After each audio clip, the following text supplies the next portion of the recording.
amigas do nosso canal Fé Sem Política, sejam todos bem-vindos, em especial você que está chegando pela primeira vez no nosso canal, que Deus te abençoe. Hoje nós trazemos mais um vídeo sobre história da Igreja Antiga. Nós já temos um aí falando sobre a Igreja Católica, os testemunhos dos escritos primitivos, só dá uma olhada no canal. E nós temos uma playlist chamada de Patrística, né? Curso de Patrística. Dá uma olhada aí que tem bastante conteúdo da Igreja Primitiva, desde a Era Apostólica, né? E nos primeiros séculos da Igreja, os primeiros concílios, os primeiros padres da Igreja. Então este vídeo que eu trago hoje é falando um pouco dos sucessores de Pedro, né? Quem foram os sucessores de Pedro ou papas, né? Então o primeiro sucessor de Pedro na Igreja de Roma foi São Lino. Bom, por que foram necessários sucessores, né? Da onde que veio isso? Por que isso, né? Por que essa fé da igreja? Jesus chamou Pedro de a pedra, né? Em Mateus 16, no capítulo 16 ali, né? A partir do versículo 16 e seguintes, chamou Pedro de pedra, né? Simão, eu te digo que tu és Pedro, e sobre esta pedra edificarei, será construída a minha igreja, né? Jesus usa os termos no futuro, né? Construirei, as portas do inferno não prevalecerão contra ela, né? Então ele usa termos futuros, ou seja, se a pedra sobre qual se constrói um edifício, né, e foi isso que Jesus fez, qual que é a finalidade da pedra? Dar sustentação, dar solidez. É por isso que Jesus Cristo acrescenta, né? E contra essas portas da igreja, né, as portas do inferno não prevalecerão contra essa pedra, né, contra a igreja. Então é claro que essa pedra deve durar tanto tempo quanto durar o edifício, né? Se a pedra que sustenta o edifício desaparece, aqui Jesus está fazendo uma alusão, usa a imagem de uma construção, se a pedra de fundação, se o fundamento, o alicerce desaparece, o que acontece com a casa? Ela cai, né? Ela se sujeita à ruína. Então, daí a necessidade de uma pedra que se perpetue, que não ia terminar ali na pessoa de Pedro. Então, por isso são necessários outros Pedros, outros papas, outras pedras sobre a qual continua, permanece a igreja e contra a qual as portas de Satanás, os poderes do mal, não prevalecerão. Bom, a função confiada a São Pedro não podia de forma alguma, então, limitar-se a ele, né?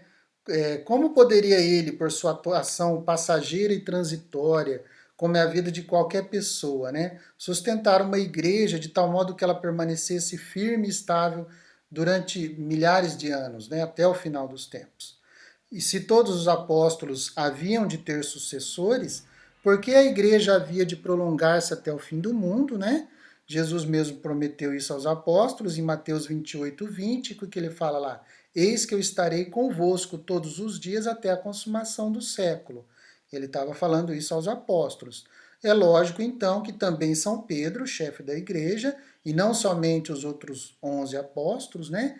São Pedro havia também de ter os seus sucessores que ficassem em seu lugar após a sua morte, continuando a sua missão. Então, essa ideia de que o Espírito Santo escolhe aleatoriamente pessoas para colocar na frente da igreja, como se não necessitasse de nenhuma designação, eleição, sucessão, ela é falsa, ela não é bíblica.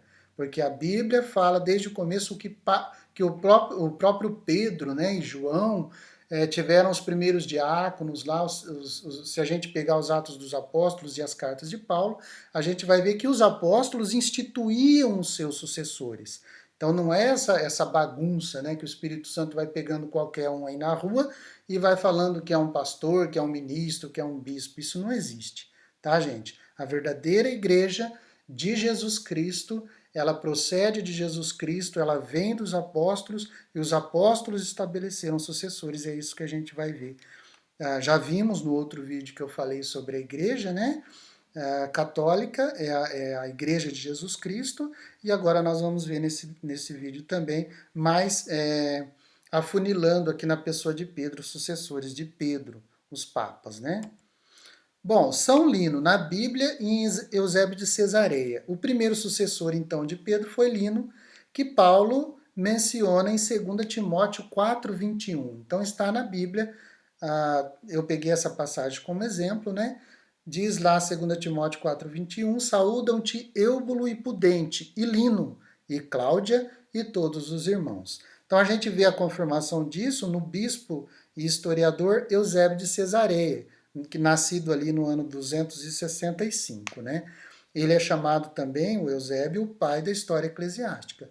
Ele tem um livro chamado Crônico, onde ele fala da viagem de Pedro até Roma, né? Onde Pedro, abre aspas, prega o evangelho, perseverando 25 anos como bispo da mesma cidade, bispo de Roma. E mais adiante nessa obra, Crônico, Eusébio de Cesareia vai afirmar que depois de Pedro, o primeiro a governar a igreja romana foi Lino. Em outro livro de Eusébio, chamado A História Eclesiástica, que é mais conhecido, ele diz a mesma coisa abertamente, né? Abre aspas. Depois do martírio de Paulo e de Pedro, Lino foi o primeiro a receber o episcopado da Igreja Romana.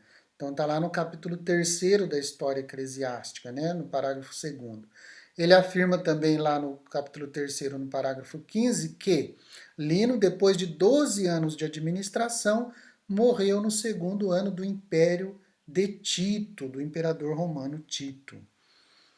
Eusébio fala também de outros sucessores, né? Então, segundo o testemunho dele, a ordem dos 12 primeiros sucessores de São Pedro no episcopado, na Cátedra de Roma, foi esta. Primeiro, que substituiu Pedro, que sucedeu a Pedro, né? Não substituiu.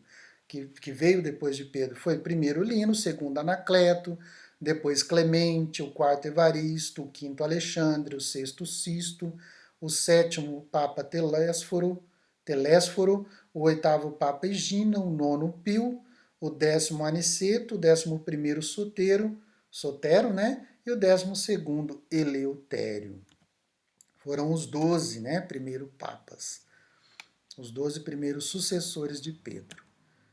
E também temos o testemunho de Santo Irineu de Lyon, ou Leão, né, do século II depois de Cristo, que na verdade ele veio antes de Eusébio, né? Então o testemunho dele é mais perto ainda da fonte, mais perto dos apóstolos. Ele é um escritor do século II, do começo do século II. Ele foi discípulo de São Policarpo, o grande São Policarpo, né? E São Policarpo foi discípulo de São João Apóstolo. Então São João concede o episcopado a Policarpo e Policarpo concede o episcopado a Santo Irineu de Leão, que é importantíssimo. Nós temos um vídeo aí no nosso canal falando sobre a heresia do gnosticismo, onde é baseado quase que totalmente ali em Santo Irineu de Leão, uma aula espetacular lá no curso de patrística que está aí no canal. Tá bom? O que São Irineu diz que sobre os apóstolos, né? Abre aspas. Pedro e Paulo, tendo fundado e instruído a Igreja de Roma, transmitiram o episcopado a Lino, e lhe sucedeu Anacleto, e depois deste, Clemente, tem em terceiro lugar o episcopado que vem dos apóstolos. Então essas são as palavras de Santo Irineu na grande obra dele, A Diversos Hereses, no capítulo 3º, no parágrafo 3º, né? Falando nos outros sucessores, Santo Irineu os cita com os mesmos nomes e na mesma ordem que falou Eusébio lá. Lembra dos 12 primeiros que a gente acabou de citar? Então, Santo Irineu fala na mesma ordem, os mesmos nomes, exatamente como fala Eusébio, né? Terminando a lista com o Papa Eleutério em 12º lugar.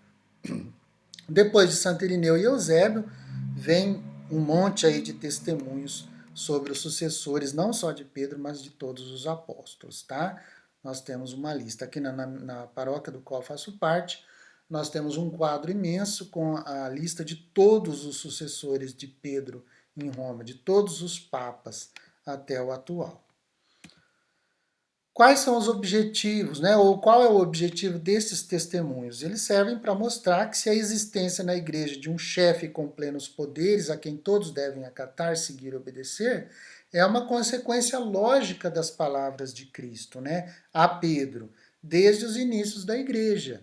Então, se a igreja deve perpetuar até o fim dos tempos, A sucessão apostólica e a sucessão de um chefe que estivesse à frente do colégio apostólico, ela teria que ser perpetuada também até o final dos tempos, né? São Pedro, então, teve sucessores no cargo elevadíssimo que lhe foi confiado, né? Que Cristo confiou a ele: apacenta os meus cordeiros, apacenta as minhas ovelhas.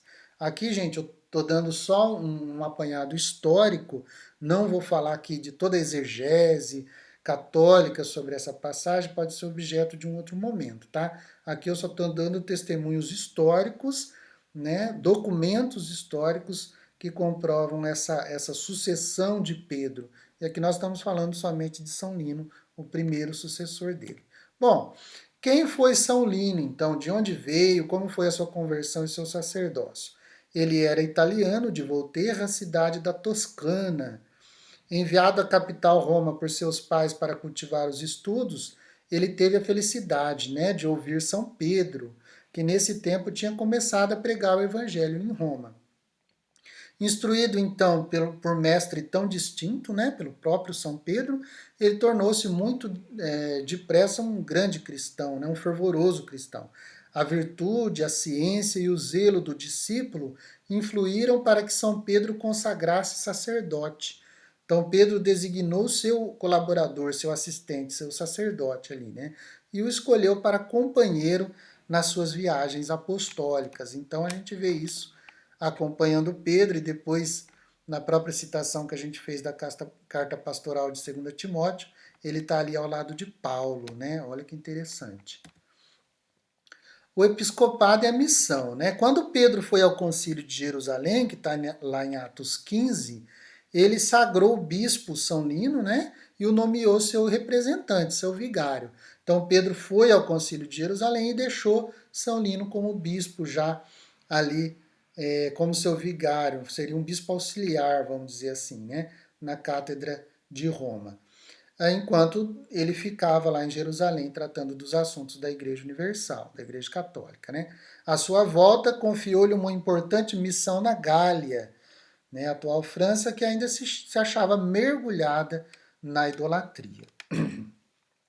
Rebentando pouco depois a perseguição de Nero, pelo ano 60 e poucos da nossa era, né, Lino voltou a Roma para ajudar São Pedro, a quem efetivamente acompanhou no cumprimento dos deveres do ministério, e depois governou a igreja durante a prisão de São Pedro e Paulo. Então Pedro e Paulo são presos e Lino fica ali com a incumbência, com o ministério de governar a igreja de Roma. Bom, ele também acompanha São Pedro até o seu martírio, né? E depois da morte de Pedro, com a cooperação de São Marcelo, né, um outro santo antigo da Igreja Antiga, e outros fiéis, eles sepultam ali, enterram aos pés do Monte Vaticano. Já tinha um monte chamado Vaticano na época, que aonde está o atual Vaticano, né, a cidade do Vaticano, junto ao Circo de Nero, né, da época, como um lugar mais seguro ali para os cristãos. Assim, São Lino sucedeu a São Pedro no ano 67. Então Pedro morre ali, né? E no ano 67 depois de Cristo, São Lino sucede São Pedro, né? Durante o seu pontificado deram-se muitos acontecimentos, entre os quais a gente pode citar aqui a morte do imperador Nero, né? E a destruição de Jerusalém, com a revolta dos judeus e a destruição de Jerusalém ali no ano 70 depois de Cristo. Bom, o Papa São Lino viu os judeus escravizados pelo imperador romano Tito, né, chegarem a Roma aos montões. Então Tito vai, exila, e muitos fogem, judeus fogem, né? E aí não só judeus cristãos, mas judeus também fogem de Jerusalém, porque Jerusalém é totalmente destruída, né?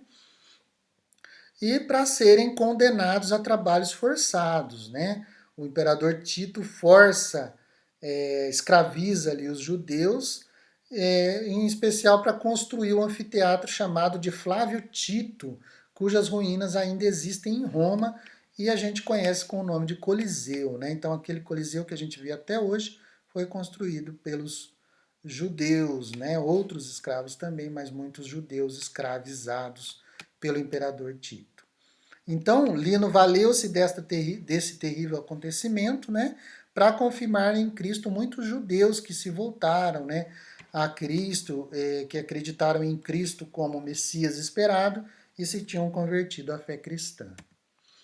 Bom, durante os 10 anos do seu pontificado, além da pregação e propagação do evangelho, ele se aplicou com zelo a combater os erros, né, dos hereges chamados Menandro, Corinto e seus adeptos, né, declarando que não pertencia à Igreja de Jesus Cristo aquele que seguisse esses erros desses hereges, erros monstruosos, ele dizia, né?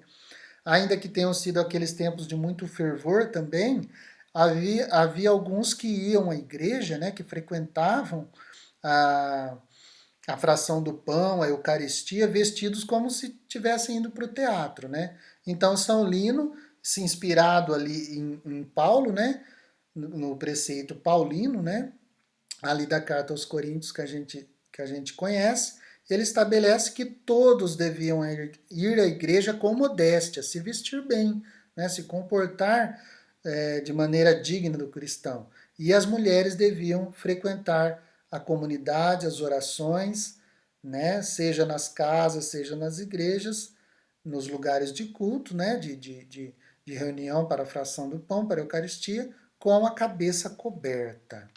Então isso valeu para foi uma disciplina para aquele momento, né? Que as pessoas estavam exagerando, né? Estavam se vestindo como se estivessem indo ao teatro, né? Com roupas que não se adequavam, né? As mulheres com cabelos soltos, iguais prostitutas, alguns, né, gente? Porque na época a igreja era bem fervorosa ainda, né? Nos inícios da igreja. Mas já naquela época existia pessoas que não respeitavam, né, o ambiente sagrado, o ambiente litúrgico. Então isso vale para hoje ainda, né? De que forma que as pessoas estão frequentando a igreja, entrando na igreja, participando do culto, de que forma, né? Qual que é o nível de respeito dos cristãos, dos católicos hoje, né? Então é de se pensar também.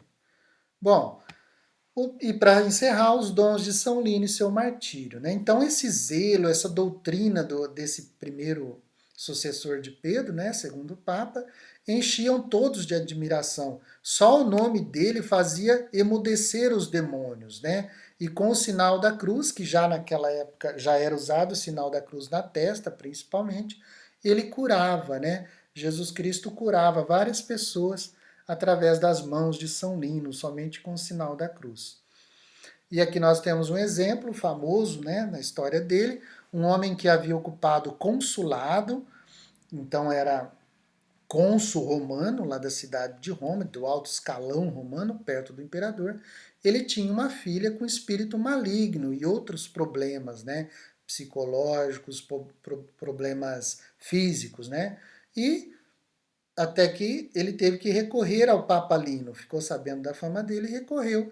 E o Papa Lino o curou com o sinal da cruz, né? Com a fé ali em Jesus Cristo, fez o sinal da cruz e a menina foi liberta, né? Em nome de Jesus Cristo.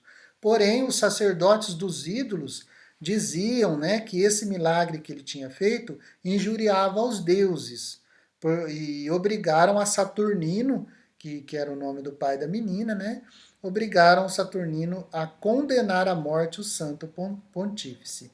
Então, mesmo com a filha dele sendo curada, ele teve que condenar à morte, né, em razão de pressão ali da religião pagã dos sacerdotes, dos ídolos, né, romanos, né. Então, depois de ficar algum tempo preso, né, no cárcere, São Lino foi decapitado, né, a 23 de setembro do ano 80 depois de Cristo. Tem até a data certinha, né, 23 de setembro do ano 80 depois de Cristo. Então aqui a gente encerra, né, a vida de São Lino, que ele possa interceder por nós diante de Deus. E com a graça de Deus nós vamos trazer mais vidas, mais histórias aqui, resumo de vidas. Né? Aqui eu trouxe somente um resumo da vida de São Lino. Com a graça de Deus nós vamos trazer dos outros sucessores de São Pedro em Roma, tá bom? Com a graça de Deus. Que Deus te abençoe você e toda a sua família.